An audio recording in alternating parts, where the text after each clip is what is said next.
Many people know that heart disease can be prevented, but it's killing 1 out of 3 Americans every year. So what's causing more and more people to die from heart disease and stroke?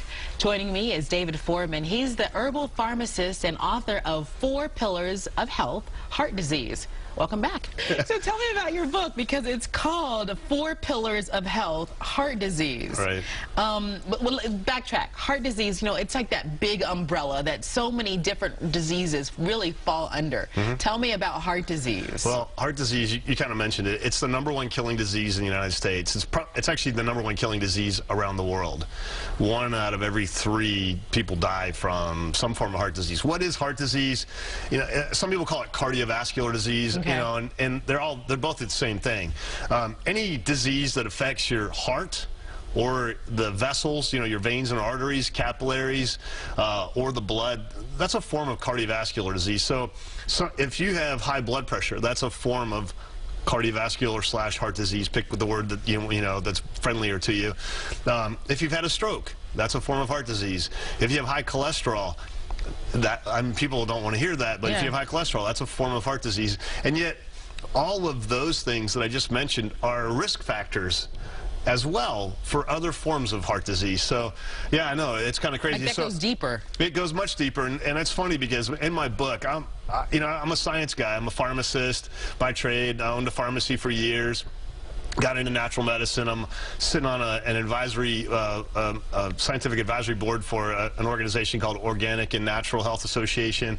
So I know both worlds. And in my book, I like to simplify things. Things don't have to be complicated to be healthy. And I think too many times people get jammed all this scientific, I call it mumbo-jumbo stuff, down their throats. And I swear it's just people trying to put smoke and mirrors up to confuse you, so you have to buy more stuff. And like this stuff. Well, yeah, kind of, sort of, yeah, exactly. And so I simplify it. Like, I feel like in order to know how to either prevent or treat a disease, you need to know what causes it.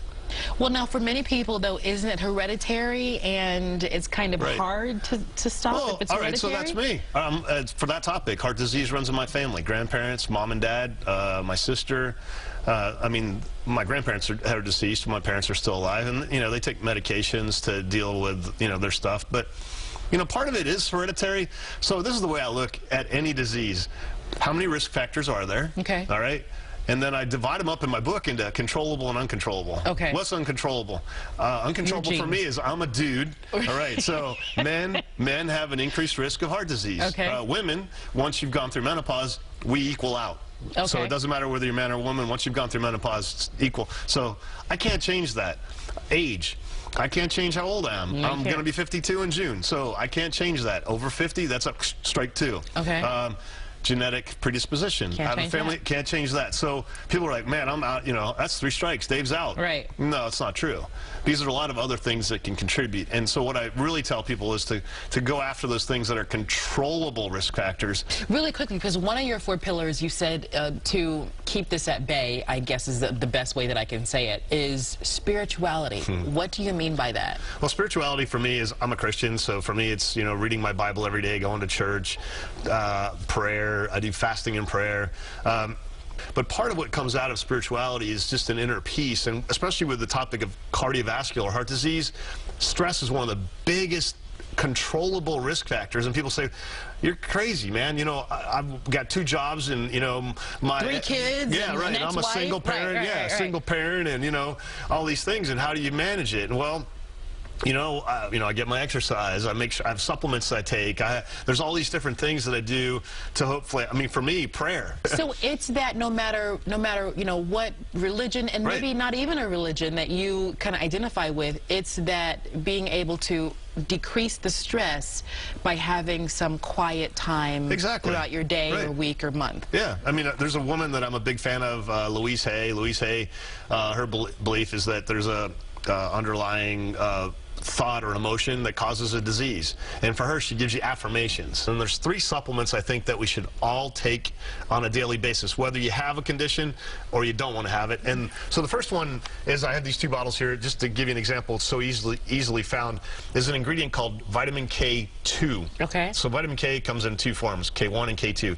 K2 is what we're looking for, more specifically there's a patented ingredient called MENA, M-E-N-A, Q7. It's actually on one of the labels. And why should we be taking that? So what MENA Q7 does is it works, so it's vitamin K2. What K2 does in the body is it activates a certain protein. I'm going to try to keep this not too technical for everybody. Mumbo jumbo. Yeah, right, I know, right? I trust me, I live in the world of not doing that. So it converts a certain protein in your body that that will activate your body so that the calcium goes where it's supposed to. Oh, okay. So if you have calcium floating around in your bloodstream, you want it to go to your bone. And especially women are more concerned about osteoporosis.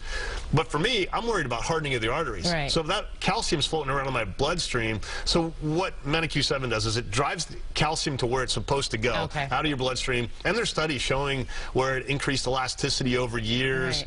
Right. So it says you're not supposed to be here in the heart clogging up these, you're supposed to be in the bones, and it redirects it. And we can't possibly get enough K2 in your everyday diet. So what's the second one? All right, the second one, again, two examples, is an herb called hawthorn.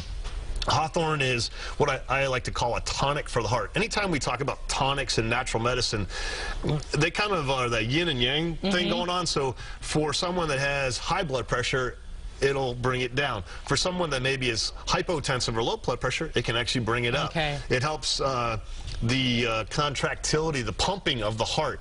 So it's going to pump maybe a little slower, but it's going to pump more forceful. Okay, a little bit better. Yeah, right on, exactly. So hawthorn, and it's an amazing thing. So it doesn't make you tired or sleepy like some medications because it's an herb, and it's actually used in Europe as a prescription for some people for heart arrhythmias. Okay. All right.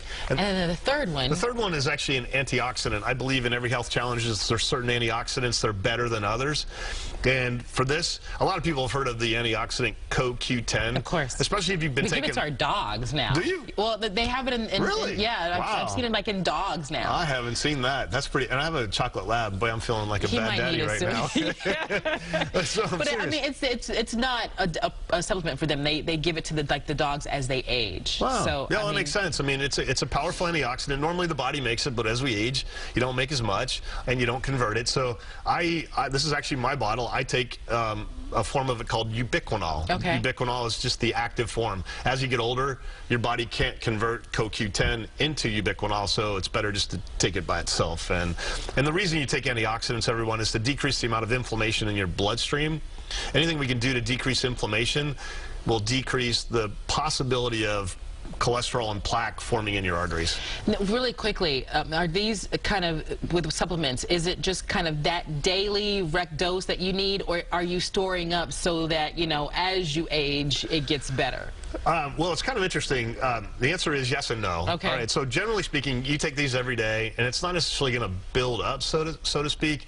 The only reason I kind of step back a second is the one study that just came out on the MENA Q7, the vitamin K2, they actually studied people over 3 years, and they found that the longer they took it, the better it worked, especially for the elasticity in the veins.